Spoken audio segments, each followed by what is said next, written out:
किसी को तुम नहीं मिले, किसी को हम नहीं मिले, किसी को गम नहीं मिले, किसी को गम ही मिले। मिला नहीं कोई वफादार, दगादार हरदम मिले। न करता शिकायत किसी से, न किसी से कोई सिकवे। सहता हूँ हर गम हंस के, बुरे हैं इश्क चस्के।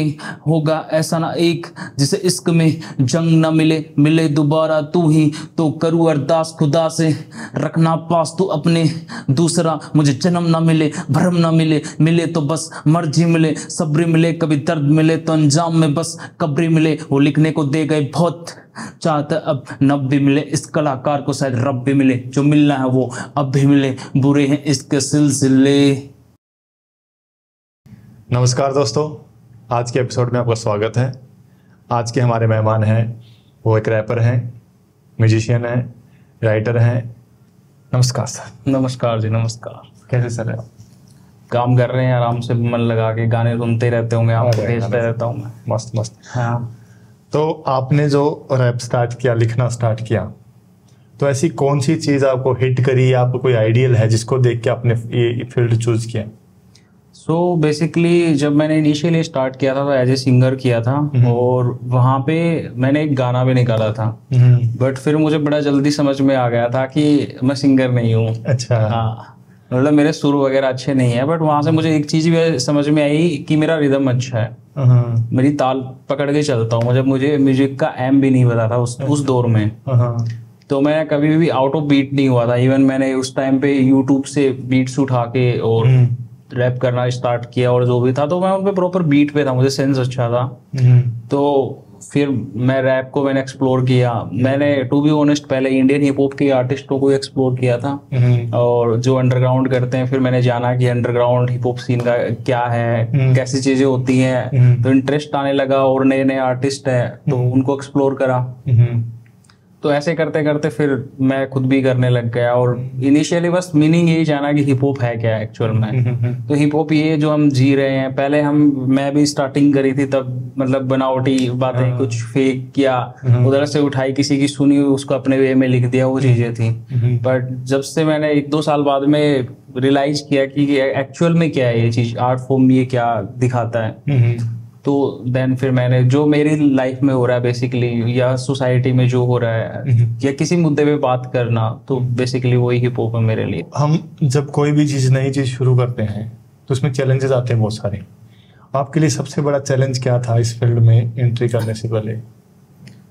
देखो, एक तो म्यूजिक बैकग्राउंड न होना, गॉडफादर न होना खलता है। लोग आज तरह तरह की बातें करते हैं कि मतलब है, लेकिन अगर जिनके गॉडफादर हैं, टू बी ऑनेस्ट, उनको नेक्स्ट लेवल उस चीज़ का बेनिफिट होता है कि अगर कोई फैमिली बैकग्राउंड में ऐसा है या और कुछ है, तो हम वही चीज़ है, अपना स्पेस क्रिएट कर रहे हैं। तो सबसे पहले तो लड़ाई घर में चालू होती है, घर से ही स्टार्ट होती है। एक परिवार को इस चीज़ के लिए मनाना कि हाँ मैं ऐसा कुछ करने जा रहा हूँ, जिनका उनके प्रीवियस कोई एक्सपीरियंस है नहीं, कोई हिस्ट्री है नहीं कि किसी ने ऐसा कुछ करा हो एंड देन कुछ बना हो, और ये सारी चीजें हैं।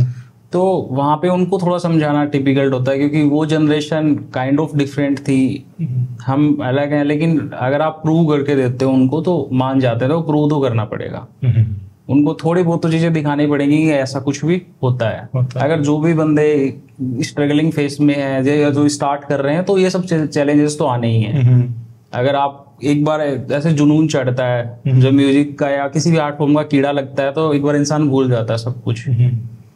तो बस उस दौर में आप, मतलब ये ऐसे होता है कि मैं और कुछ नहीं करूंगा इसको छोड़ के, तो वो वाली चीज घर वालों को हिट करती है। अच्छा। कि मैं कुछ नहीं करूंगा इसके अलावा, करूंगा तो यही करूंगा। हाँ, लेकिन मैं ये कहूंगा कि अगर सर्वाइवल के लिए कोई भी आर्टिस्ट है कि मिडिल क्लास से आता है या लोअर मिडिल क्लास से आता है, तो सबसे पहले तो जीना खाना जरूरी है। आप करो, लेकिन ये है कि सबसे पहले आप थोड़ा सा, जब तक नहीं होता आपका वहां पे सेटलमेंट, मतलब आप साइड बाय साइड हसल करो। आप सब कुछ छोड़ के मत बैठ जाओ। टू बी ऑनेस्ट, आप डिमोटिवेट ही हो जाओगे उससे एक टाइम पे, क्योंकि आप एक टाइम पे मेहनत कर रहे होगे, पैसे लगा भी रहोगे, घर वाले भी आपको उस टाइम पे सपोर्ट नहीं कर रहे होंगे उस फॉर्म में आपकी, और आपकी एज भी जा रही होगी। तो जब आप खुद ही कंपटीशन देखोगे, वैसे तो इंसान का खुद से ही होता है, लेकिन आप कहीं ना कहीं तो आसपास चीजें होती है तो वो हिट करती हैं। हाँ, तो आपको उस सिनारियो में फिर ऐसे फील होगा कि मैं कुछ कर रहा हूँ, कुछ हो भी नहीं रहा, और मतलब प्रॉपर किसी एंड से सपोर्ट और सर्वाइवल भी मुश्किल हो जाएगा। तो बस मेरे एंड से ये सजेशन है, कोई भी इंसान कैसा भी काम करे, मतलब अगर कोई भी भाई देख रहा है, एक बार आप इनिशियली छोटा थोड़ा स्टेप लो, अपना सर्वाइवल का जुगाड़ कर लो, देन उसके बाद अपने जितना भी टाइम बचता है उसमें साइड बाय हसल करो। प्रैक्टिकल बात है। जब पहला एक्सपीरियंस होता ना, वो कभी नहीं भूलता इंसान। तो आपका पहला एक्सपीरियंस क्या था जब आप या रिकॉर्ड कर रहे थे, लिख रहे थे, तो ऐसा पहला एक्सपीरियंस क्या था? मेरा पहला ट्रैक इधर द्वारका में रिकॉर्ड करा था। द्वारका में? अच्छा। हाँ, तो जब मैंने सुना खुद की आवाज को, मतलब उससे पहले मैं मोबाइल पे ऐसे कुछ कर रहा था, बना के यूट्यूब से कुछ उठा के, बट मैं फर्स्ट टाइम होम स्टूडियो था भाई का भी ये नहीं है, बट मैंने माइक के थ्रू जो सारी चीजें सुनी तो, और जब मॉनिटर्स में वो बजी प्ले हुई तो मुझे एक अलग लेवल की, मतलब ऐसे तो हो रहा था कि कुछ मतलब जो गाने बजते हैं और वैसा फील आ रहा है ना, मतलब हाँ कि इतनी सारी चीजें एनहेंस हो गई। उससे पहले वो चीज आ नहीं पा रही थी, जैसे मोबाइल से, और उस टाइम पे मिक्सिंग भी मैं नहीं जानता था, तो वरना जानता होता तो क्या पता मैं ठीक ठाक कर लेता उसको। अगर हस्तर रैपर नहीं होता तो हस्तर क्या होता? हस्तर रैपर नहीं होता तो हस्तर क्या होता? फिर तो भाई कुछ भी होता, मैं कुछ भी होता कुछ भी होता फिर तो कुछ भी होता। तो अब मुझे पता ही नहीं, अब इतना नहीं सोचा मैंने। देखो मेरा माइंड बहुत ज्यादा डायमेंशंस में नहीं सोच सकता। अब मैं एक जो फील्ड है मैंने चूज करी, मुझे इससे लगाव हो गया, अब मैं कर रहा हूँ। अब तो सोच रहे हैं कि बस इसी में कुछ हो जाए तो बढ़िया, बाकी बहुत सारी चीजें तो हमें वैसे भी नहीं आती। कोलैबोरेशन का टाइम है, फिलहाल दौर चल रहा है, तो आपका ड्रीम कोलैबोरेशन क्या है? किसके साथ कोलैबोरेट करना चाहोगे?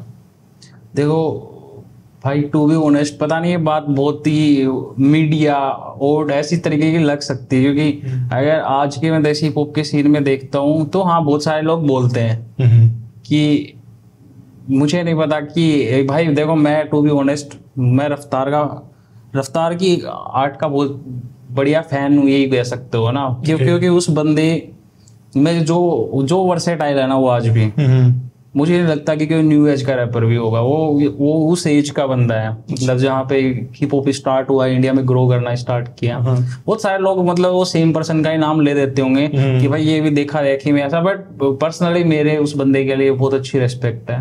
तो रफ्तार के साथ हाँ, बस वो जुओ वाली प्रमोट करनी बंद कर दो रफ्तार भाई, अगर देख रहे हो तो। कौन से वाले? अरे जुए जाके खिलाते हैं। अच्छा, बैटिंग ऐप वगैरह जो भी है, बट उसको छोड़ के अपार्ट फ्रॉम दिस, आप ही पेट का सवाल है, वो मजबूर होगा और करना पड़ता है। EMI ज्यादा हो जाती है तो करना पड़ता है किसी नहीं, चलो फिर भी वो थोड़ी सी पर ना पर्सनली वो ठीक चीज है। देखो अगर आपको रफ्तार बोलेगा तो आप बैटिंग नहीं करोगे, आप में चुलोगे, आप करोगे। हाँ, वो तो देखो यार, वो इंसान भी खुद से भी समझदार, ऐसा तो है नहीं यार मेरे जजमेंट पास करने से कि मैं थोड़ी बताऊं उसको क्या गलत था क्या सही है, बट मैं मेरे ओपिनियन में कि बस मुझे रफ्तार भाई में ये चीज थोड़ी सी अच्छी, मुझे अच्छी नहीं लगी, किसी को लग भी सकती है। मैं जो खेलता होगा अच्छी लगती होगी। जैसे एक हिप हॉप के बारे में ना बहुत लोगों को समझ है, बहुत कम समझ है, मतलब हिप हॉप की समझ बहुत कम लोगों को है। जैसे मतलब अभी मैं थोड़े दिन पहले कोई रील देख रहा था, उसमें कोई बंदा था, मैं जानता नहीं कौन है वो, है तो कोई म्यूजिक से कनेक्टेड है, कोई बहुत बड़ी चीज नहीं है। तो बोलता है कि ये है ना हिप हॉप के बारे में अफवाह फैला रखी है, जैसे मुंबई वालों ने, ठीक है, हमारा तो अच्छा म्यूजिक बनता है, ये मुंबई वाले बोल रहे हैं कि मेरे घर में रोटी नहीं है, मेरी मम्मी गई, मेरे पापा गए, भाई तो इसको गा क्यों रहा है, ये बोला। मेरे को थोड़ा मतलब अजीब लगा, वो बंदा पता। देखो यार, हिप हॉप वही तो है जो जी रहा है, और उनका स्लैंग है यार। देखो उसका, चलो हमें टू बी ऑनेस्ट मैं भी फैन नहीं हूँ स्लैंग का, बट ठीक है, हमें रेस्पेक्ट करनी चाहिए। हम हरियाणा में कैसे करते हैं तो बस वो एकदम टोरा थोड़ी हो गया, और वो अपने स्लैंग में बात करे तो वो फुद्दू थोड़ी हो गए। मतलब वो अपने कल्चर को प्रमोट कर रहे हैं अपने वे में, और वहाँ के सुनने वाले लोग पसंद कर रहे हैं, तो चीजें चल रही हैं, तो हमें कोई हेट नहीं है। जो भी अपने कल्चर को प्रमोट करता है भाई, मैं सबकी रेस्पेक्ट है। तो बेसिक कंसेप्ट क्या हिप हॉप का? मतलब यार आप अपने वे से जो लाइफस्टाइल जी रहे हो, आप जो जीवन जी रहे हो, आप जो कल्चर जी रहे हो, वही हिप हॉप। हाँ, वही हिप हॉप है। अब आप उसको कैसे रिप्रेजेंट करते हो, लैंग्वेज हो सकती है, अपना रहना सहना, खाना पीना, समाज, आपका पर्सनल जीवन, उतार चढ़ाव, फ्यूचर इमेजिनेशन, आप क्या बनना चाहते हो, क्या देखते हो खुद में, ये सब हिप हॉप है। आपकी फैमिली कैसे लेती है इस चीज को? जैसे इनिशियली तो सब मतलब होता है कि ना ही होती है ना, फिर हम पुश करते हैं अपने आप को, अब आपको अच्छा खासा टाइम हो गया है, तो फैमिली का क्या रिएक्शन है कि मतलब? फैमिली देखो अभी सपोर्ट करती है, अच्छा खासा सपोर्ट करती है। फैमिली को कोई इशू नहीं है कि हाँ म्यूजिक करते हैं, और उनका भी है कि हाँ हम आगे बढ़े। फिलहाल के टाइम पे जब उनको चीज़ें समझ आने लगी, क्योंकि जब किसी एक आर्ट फॉर्म से थोड़ा पैसा आना स्टार्ट हो जाता है ना, तो घर वालों की इनसिक्योरिटी दूर हो जाती है। उनको लगता है कि ये कर रहे हैं ठीक है। तो वही चीज़ है, मैंने भी प्रूव करके दिया, मैंने म्यूजिक से पैसा कमाया। तो पैसे जब कमाने लगे, उनको किस चीज की श्योरिटी हुई, तो ठीक है उनको लगा कर सकते हैं। पहले उनको पता नहीं था कि कैसे करेंगे, इसमें कैसे घर पे बैठ के कैसे देके जाएंगे, घर पे बैठ के गाने बना रहा है। वही। तो वो है मतलब उनके जमाने में चीज थी नहीं, और आज के टाइम पे है कि उनको पता चल गया है कि कैसे पैसे कमाए जाते। मतलब जब हमने भी बताया कि हाँ ऐसे पैसे आ रहे हैं, इस तरीके से आ रहे हैं, तो देन ठीक है। और प्लस में उन्होंने उस टाइम पे भी जब ये चीजें थी, मतलब मेरे घर वालों को वैसे भी कि मैंने मेरी आर्ट फॉर्म दिखाई, जो उस टाइम का दौर था, उस स्टार्टिंग में उन्होंने अपोज किया था, बट जब मैंने फिर भी मैंने 3-4 गाने ऐसे बनाए। फिर मैंने एक दिन मेरे पापा को सुनाए, फिर मैंने उन पे डिसीजन छोड़ा कि आप खुद सुन लो इनको, फिर आपको लगता है कि मैं कुछ कर सकता हूँ, मेरे गानों में आपको दम दिखता है कुछ कि भाई लड़के में है कुछ, कर जाएगा, तो मैं आगे करता हूँ, वरना नहीं करते। अच्छा। तो फिर वो 2-3 गाने सुने, पापा ने बोले बढ़िया बनाए हैं। और वो रियल में 1-2 गाना तो ऐसा भी है, खुश हूँ मैं नाम करके एक गाना पड़ा है मेरा, एक मतलब पुराना चैनल जिस पे मैंने काफी डाले थे, तो अभी भी वो सुनने लायक गाना। मतलब ये है कि वो काफी साल पुराना गाना हो गया, शायद 4-5 साल 5 साल के समथिंग पुराना गाना है, बट अभी भी आज भी मैं कभी बार सुन लेता हूँ उसको। तो अच्छा है वो, मतलब यही चीज है। तो उनको भी ये चीज फील हुई, तो देन उन्होंने तब से ही इस चीज के लिए मतलब उन्होंने ओपन कर दिया कि ठीक है भाई कर ले, कोई इशू नहीं है। तो आपकी कोई फेवरेट लाइन जो सुनाना चाहोगे? दर्द लिखे मैंने कई मर्तबा, पहली दफा लिख रहा हूँ दर्द में, मेरा हाल कोई जान पाए ना, लगे ठंड मुझे बिना सर्द के। तो आप ट्रैक जाके सुनो, अगर जो भी भाई देख रहा है मुझे, तो 4 AM thoughts in my head है, मैंने बहुत ही दिल से लिखा था। हर एक लाइन उसमें मतलब बहुत प्यार से आई हुई है। जब मेरा फ्लो बनता गया, और मैंने काफी टाइम, लगभग वो गाना 6-7 महीने तक मैंने कुछ नहीं लिखा था, उसके बाद वो ट्रैक लिखा था। तो 6-7 महीने जो मेरे दिमाग में सब कुछ इकट्ठा हो गया था, वो उतरा उस ट्रैक में। प्यार हुआ आपको कभी? प्यार वर्ड बहुत ज्यादा डाइवर्सिफाई है, आपको पता है ना, डाइवर्स वर्ड है बहुत ज्यादा। अब अगर आप इसको लेते हो, तो अगर कोई एक बंदा है वो बोलेगा आई लव फिश, तो प्यार होता को खा जाता हो। हाँ मतलब, और माँ बाप का भी प्यार है, यारी दोस्तों में भी प्यार होता है। जो बेसिक टर्म्स है जो प्यार, अभी तो मुझे मानो सबसे ही प्यार है। अभी तो मोहब्बत मुझे मिलती है भाई पीस में, जहाँ ठहरा हो। मुझे जहाँ तामझाम तड़क भड़क नहीं चाहिए, जहाँ पे समझ लो, जहाँ पीस है वहीं प्यार है। और अभी के टाइम पे तो जो भी मेरी फियोंसे है, तो मुझे उसी से ही है, और उसमें ठहराव दिखा मुझे और बहुत कुछ था। तो देन आपने कभी किसी लड़की को इम्प्रेस करने के लिए कुछ किया है? गो टू मूव क्या था अगर आप किसी लड़की को इम्प्रेस करना चाहते? सबकी अपनी क्वालिटी होती है, कोई गिटार बजाता है, कोई फ्लेक्स करता है, कुछ बाइक ऐसा कुछ। आपके पास क्या था गो टू मूव आपका? यार मैंने है ना कभी ये ऐसी चीज करी ही नहीं है। मतलब जब मैंने करी तब मेरे पास कुछ था नहीं।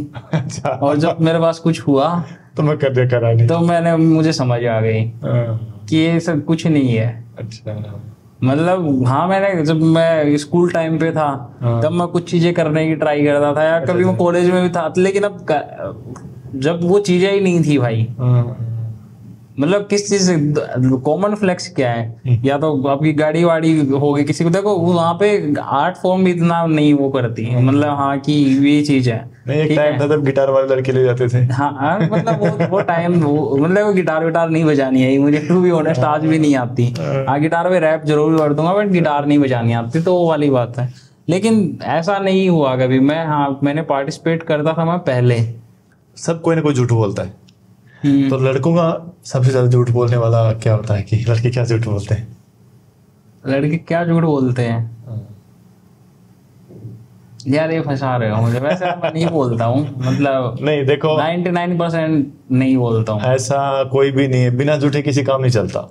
झूठ बोलना ही पड़ता है आपको। और ऐसा नहीं है कि देखो झूठ दो तरीके होते हैं। हाँ। एक होते हैं किसी के फायदे के लिए, एक होता है अपना कुछ छिपाने के लिए। अगर अपना कुछ छिपाने के लिए आप झूठ बोल रहे हो तो वो गलत है। अगर आप कुछ चीज सेटल करने के लिए कर रहे हो, अगर आपको वो सच बताई, उस झूठ का उनसे कोई कनेक्टेड नहीं, कोई कनेक्शन नहीं है, तो वो चीजें कोई होता है, सब बोलते हैं, ऐसा कुछ नहीं है। बट यार देखो अभी के स्टेज पे मैं जहाँ पे हूँ ना, मुझे जहाँ तक है याद नहीं आता। हाँ पहले मैंने बोले होंगे, और जो भी कुछ है मेरे, जो भी पहले की चीजें रही होंगी, देन मैंने करी, हजारों गलतियां करी होंगी। बट आज के टाइम पे यार जहाँ तक भी है ना, मुझे ऐसी नौबत ही नहीं पड़ती एक तो कि मुझे जस्टिफाई करना पड़ रहा है किसी चीजों को। ठीक है कि ये आपने क्यों नहीं किया, कैसे किस तरीके से चीजें हो गई, या मतलब जो भी कुछ है, ये आपने क्यों किया, ऐसा क्यों बोला, क्या है क्या नहीं है, तो अभी नहीं पड़ती यार मुझे जरूरत ना। आपके लाइफ का सबसे बुरा फेज कौन सा था? मेरी लाइफ का बुरा फेज तो यार देखो, अगर बीमारी वगैरह नहीं है ना कुछ शरीर में, तो सारे अच्छे ही फेज हैं, उनसे लेशन ही मिलते हैं। तो एक टाइम होता है, हर किसी का एक टाइम होता है, मतलब डाउनफॉल होता है बहुत, कि मतलब ऐसा नहीं होता। देखो लाइफ फ्लैट किसी की नहीं चलती, अप डाउन्स आते हैं। तो एक कई सिचुएशंस ऐसी होती हैं जो आपको लाइफ टाइम हिट कर जाती है। मैं अगर यहाँ से नहीं निकल पाता तो मैं फिर मुश्किल था। थी ऐसी सिचुएशन भी थी। उस टाइम के लिए वो चीजें बहुत मैटर करती थी, वही चीज है। लेकिन आज मैं मुड़ के देखता हूँ तो मुझे लगता है कि ठीक है, जो हुआ कोई नहीं, वो वाली चीज है। बट हाँ एक टाइम पे ऐसे था कि मैं कुछ अर्न भी नहीं कर रहा हूँ, प्लस में वही चीज है कि एक एज भी आपकी होने लगती है, और प्रेशर आता है आप पे कैरियर बिल्ड करने का भी, और उस जगह पे आपका यहाँ पे भी कोई स्पेस नहीं है जो आप करना चाहते हो।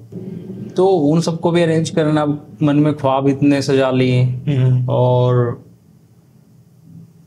लोगों से भी बिट्रेट होना उस टाइम पे, जब आपकी जेब में कोई नहीं होता, तो यार दोस्त हो, भले प्यार हो, सब छोड़ जाते तो बिट्रेट करते हैं, हो जाते हैं। मतलब मैं सबकी नहीं बोल रहा, लेकिन हाँ मैंने भी फेस करा, और वो बड़ा जरूरी है। हाँ। वो आपको एक एक्चुअल में इंसान बनाता है, आपको कंप्लीटली चेंज कर देता है वो एक फेज भी। आप की क्या करना, आपको कौन सही है, जीवन क्या है, मेरे मायने क्या है, वो तो समझ में वहीं से आता है। तो दुख दर्द की तरह है। अब आप बोलोगे दर्द अच्छा नहीं है, लेकिन अगर मान लो कि आपके हाथ में चोट लगी है, दर्द नहीं होगा तो पता नहीं चलेगा ना, फिर तो ज्यादा डैमेज हो जाएगा। तो दुख भी वही चीज, वो मेंटली, ये फिजिकली करता है, तो दुख मेंटली आपको इन सब चीजों के लिए, जहां तक मैं समझता हूँ, ऐसे करता है कि कुछ ठीक नहीं चल रहा, सही करो इसको। दुख इसीलिए होता है, मेरी समझ में तो मैं इसको ऐसे ही मानता हूँ कि जब भी दुख हो रहा है तो समझ लेना चाहिए, या इंसान सैड है तो कि कुछ जीवन में अच्छा नहीं चल रहा, तब दुख हो रहा है, उसको सही करने की जरूरत है। वो सिग्नल है काइंड ऑफ। सबसे अच्छा फेज कब था आपकी लाइफ में, मतलब अब तक का? लाइफ बाकी पड़ी बहुत अभी तो, पर अभी तक जो आपने, हाँ ये एक मोमेंट तो कैप्चर कर लो मेरी लाइफ में, ये तो मस्त है। जब मैंने जैसे इमेजिनेशन करी थी कि कभी इन फ्यूचर मैं एक बढ़िया सा सेटअप करूँगा, तो जब वो बना, और मैं और मेरा भाई, हम दोनों ने मतलब इस चीज़ के बारे में सोचा। मेरा भाई है डॉक्टर गिल, तो म्यूजिक प्रोडक्शन वही करता है। तो जब हमने थॉट सोचा, एक इमेजिनेशन सोची कि हमारा स्टूडियो कैसे होगा, और हमने उसको जब जमीन पे उतारा, मतलब कि हमने पूरे कलर कॉम्बिनेशन वैसे बिठाए, चीजें उस तरीके से अरेंज करी, और जब वो बन के स्टार्ट हुआ, तब जब मैंने वो चीज देखी कि मैं माइंड में देख रहा था, वो चीज एकदम एग्जैक्टली रियल थी, वो जैसे मैंने सोची थी 6 महीने पहले कि ऐसा कुछ होगा, और वो एग्जैक्टली उस तरीके से बाकी यूनिवर्स साथ देता है। मुझे लगता है ये सब चीजें जब दिमाग में आपको इमेज बड़ी क्लियर होती है ना, तो यूनिवर्स बहुत हेल्प करता है, गॉड्स प्लान। और फिर उसके बाद में अभी क्या बोलते हैं, सारी चीजें घर वालों के एंड से भी कोई इश्यू नहीं है। मतलब अभी की मैं पिछला कुछ टाइम देख रहा हूँ तो कोई इश्यू है नहीं, है ना, कि प्यार है, यार है, बाकी काम है, सब बढ़िया चल रहा है, कोई इश्यू नहीं। सोशल इश्यूज, जैसे हिप हॉप है ना, सोशल इश्यूज की भी बात करता है। बिल्कुल ठीक है। तो आजकल जो क्राइम बढ़ रहा है, खासकर जो रेप, जो इंडिया में जो रेप का रेशियो बढ़ा है, उसके पीछे मतलब क्या आपको लगता है, क्या मतलब ऐसा कोई बेसिक ऐसी क्या चीज है जो मतलब? देखो, मैं एकदम बोल्ड हो गई बोलता हूँ इस बात पे। तो मुझे लगता है इन सब चीजों का रीजन पोर्न है। फोन है। क्योंकि जब आप देखते हो कि वो ऐसा कर रहा है तो आपके मन में ज्यादा फैंटेसी अच्छा। होती है कि मैं भी ऐसे करूँ। और कभी देखो, इंसान का नेचर होता है, आप जिस नेचर के हो, आपको किसी को जबरदस्ती, कोई इंसान इनोसेंट आपको 4 उंगली लगा, आप कुछ कैसा भी देख लो, मतलब वो भी इंसान टू इंसान वेरी करता है। लेकिन वो टिपिकली उस कैटेगरी के जो लोग हैं जो जिनका क्रिमिनल माइंडसेट है, मतलब ऐसा है कि हाँ, देख के जब जो चोर इंसान होगा वो दिमाग में यही सोचेगा कि क्या उठा ले जाऊं। तो लेकिन जो इंसान, हाँ, जिसका माइंडसेट ऐसा है ना, जो जो क्रिमिनली सोचता है थोड़ा, अब उसके सामने ऐसी कुछ चीजें वाइल्ड मिल जाएंगी ना, तो उसकी इमेजिनेशन ऐसे हो जाएगी कोई ऐसी मिल जाए। तो फिर मैं जहां तक मेरा थॉट प्रोसेस मतलब कर पा रहा हूँ, लेकिन बाकी तो अगर कोई नॉर्मल इंसान, ह्यूमन बीइंग रहेगा तो वो किसी पे 4 उंगली भी नहीं उठा पाया। कोई उसको पता है कि ये गलत है। लेकिन उस कैटेगरी के लोगों में वो चीजें नहीं आती, उनको वो प्रोवोक करते, पुश करने का काम करती है। मुझे बस यही लगता है। आजकल तो फोन की जरूरत भी नहीं है, सोशल मीडिया पे न्यूडिटी है। बाकी सोशल मीडिया पे है, गानों में भी ग्लोरीफाई करते हैं, ऑब्जेक्ट की तरह दिखाते हैं मॉडल्स को भी उसी तरीके से कि हाँ, व्यूज के चक्कर में भोजपुरी इंडस्ट्री ने तो एकदम ही गंद मचा रखी है। तो है, लोग सुनना देख जाते हैं, वो भी बात है, तो तभी बना रहे हैं वो भी। तो लोगों का भी देखो, अभी ये जो रेप की कांड हुआ था कोलकाता डॉक्टर वाले, अब मैंने आज ही देखा था उसमें कि जो उसका रेप वीडियो है वो देखने के लिए गूगल सर्च पे हाईएस्ट था, मतलब लोगों को वो वीडियो देखनी है अब। और ये मतलब ट्रेंड पे था, ऐसा कुछ था उस सर्च इंजन गूगल ने कुछ रिवील करा था उस चीज के बारे में। तो इतने सारे वो ही चीज आ जाती है ना फिर जो, हाँ, मेंटली सिक, और मतलब वो कहीं ना कहीं पोर्न। तो उनको भी कि वाइल्ड इस तरीके का कि जहाँ पे क्राइम कर रहे हैं वो, मतलब बाहर का भी कहीं भी होगा तो वो तो स्क्रिप्टेड होता है। लेकिन लोग फिर उसको अलग तरीके से ले लेते हैं। तो और बाकी जिसकी क्रिमिनल माइंडसेट है वही कर पाएगा देखो इस तरीके की चीजें तो। और नॉर्मल इंसान तो नहीं होगा, मैं जहां तक मानता हूँ कि जिसके ऐसे इतने वाइल्ड थॉट आ जाए कि किसी का मर्डर करना है या इस तरीके से बेरहम है वो। मैं जुडिशियल सिस्टम कहाँ तक इस चीज को जस्टिफाई कर पाता है, कहाँ तक मतलब फेयरनेस दिखाता है? यार ये भी बड़ी situation person to person vary करता है, जुडिशियल सिस्टम भी। अगर है तो भी ऐसा नहीं है कि नहीं है सारी चीजें हैं, लेकिन नहीं है तो नहीं भी है, मजाक भी उड़ता है शरेआम। अब वो आपकी उस पर डिपेंड करता है कि आप क्या हो।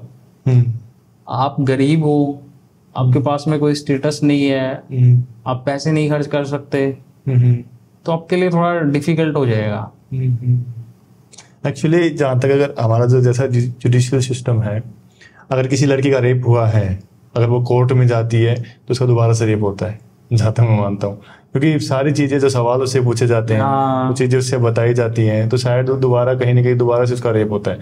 ठीक है। और एक जो क्या बोलते हैं कि सिक्योरिटी, जैसे आपने देखा होगा कि मतलब बहुत से अगर जो बच जाते हैं, जो लोग बच जाते हैं कांड करके, उसमें कहीं ना कहीं उनका तो पॉलिटिकल सपोर्ट होता है या फाइनेंशियली स्टेबल बहुत ज़्यादा होता है। देखो ये चीज़ है ना, मैं जहाँ तक आपको बता पाऊंगा, जहाँ तक मेरी समझ है कि हमारा जो कॉन्स्टिट्यूशन है ना, या मतलब जो भी आईपीसी की धाराएं हैं, या जो मतलब जुडिशियल सिस्टम है, वो इंसान को सुधारने पे बिलीव करता है। मतलब ऐसी चीजें ली गई उसमें कि उसको इस तरीके से रखना है कि वो इंसान सुधर जाएगा, बेहतर इंसान बन जाए। और ये उसकी सबसे अच्छी बात भी है और सबसे बुरी बात भी है। आतंकवादी के लिए भी हमारे संविधान में वो छोड़ी गई ना चीज की, राष्ट्रपति अगर माफ कर दे उसकी तो वो हो जाती है। मतलब देखो, एक ऐसे नहीं है कि डोर बंद हो गए, पकड़े और लटका दिया, वो वाली चीज नहीं है। साहब को भी कितने सालों तक रखा था। तो वो चीज है कि अब हाँ, और बाकी लिरिक तो होता है, जज वगैरह की बहुत कमी है और ये सारी चीजें हैं। वही तो मेरा ये मानना है, कहीं ना कहीं रेप को लेके एक अलग से जुडिशियल सिस्टम, एक अलग से कोर्ट, नहीं इस चीज को इम्प्रूव करना चाहिए सबके लिए। क्राइम कौन सा अच्छा है? नहीं चलो देखो, अगर आपने किसी और चोरी डकैती लूट मार हो गई ना, जुडिशियल सिस्टम तो यही है ना, ठीक है, ये फास्ट ट्रैक तो कोर्ट तो बने हुए तो हैं इस चीज के लिए भी। पर ये है कि उस पे भी जजेस कम है, सुनवाई बड़ी लेट होती है, और इंसान वैसे यादें रेप तो इतने होते होंगे इंडिया में कि रजिस्टर ही नहीं होते। 70-80% तो बदनामी के डर से ही नहीं होते। और ज्यादा केसेस में तो जहां तक मेरी समझ है बाहर वाले नहीं होते हैं। बाहर वाले कोई करता है तो वो तो बाहर आ ही जाता है। हाँ। वो तो घर वाले रजिस्टर करवा ही पाते हैं, लेकिन जो ज्यादातर होते हैं घरों में कि उनकी रिश्तेदारी में है, अड़ोस पड़ोस में है कोई, तो और उसको फिर उस तरीके से ब्लैकमेल करके, तो वो तो बाहर ही नहीं आ पाते हैं ऐसे मुद्दे। तो जीवन क्या है? जीवन अपनों के बीच में रहना, अपनी मनपसंद चीजें करना, अपनी हेल्थ को सही रखना। उसको हम यहाँ पे काम करने आए और ये बहुत सारे लोग भूल जाते हैं। जिसको काम नहीं मिला वो काम के लिए रोता रहता है, जिसको काम मिल गया वो काम से बड़ा दुखी है। और बाकी वैसे हाथ पैर चलाते रहने चाहिए, बस यही है। अगर आपको एकदम ढीला छोड़ दोगे, मैंने छोड़ के देखा है और मैंने वो चीजें फेस करी हैं, तो कि फिर बॉडी के एंड से भी आपको ज्यादा रेस्पॉन्स मिलना मतलब बंद हो जाता है अगर आप एक्टिव नहीं रहोगे। तो यही है कि कुछ भी बिना मतलब करो, काम करने से नहीं कतराओ, रोजाना कुछ ना कुछ करो, मतलब पड़े रहने के बजाय कुछ भी करो। और मेंटल हेल्थ सबसे सुप्रीम है जहां तक मैं जानता हूँ, उससे बढ़ के नहीं है कुछ भी। अगर आप खुश हो, सेटिस्फाई हो, दो रोटी में भी, सूखी में भी, तो कोई दिक्कत नहीं है, आप खुश हो। लेकिन अगर आप अनसेटिस्फाई हो या जबरदस्ती प्रेशर क्रिएट हो रहा है बार बार में और आपकी मेंटल हेल्थ ठीक नहीं, फिर आप कोई भी काम कर रहे हो तो देन मुश्किल हो जाएगा, फिर वो सर्वाइवल भी मुश्किल हो जाएगा फिर। तो आपके अपकमिंग प्रोजेक्ट्स कौन से हैं? मेरे अपकमिंग प्रोजेक्ट एक सैड गाना आएगा जो ड्रिल म्यूजिक पे है। एक थोड़ा सा तांत्रिक नाम से एक ट्रैक है, ओजी लूसीफर भाई के साथ में है, जो अभी सीधे मौत के साथ भी जिनका गाना है। अच्छा। तो उसके साथ में तो मैं वो भी रिलीज करने का प्लान कर रहा हूँ अभी। तो जल्दी वो भी करूँगा, मतलब मैं इस साल में सोच रहा हूँ कि मेरे पास में एटलीस्ट जो रिकॉर्डेड और जो कंप्लीटेड ट्रैक्स हैं वो तो डालूँ मैं। बाकी मेरे पास में एक डीजे भी भाई है हैदराबाद से, मेरे साथ पहले भी गाना करा था, जो लोग मुझे सुनते होंगे वो जानते होंगे, तो उनके साथ एक गाना पड़ा है, तो वो आएगा। एक मैंने भोले बाबा पे गाना बनाया, तो देन मैं वो भी रिलीज करूंगा।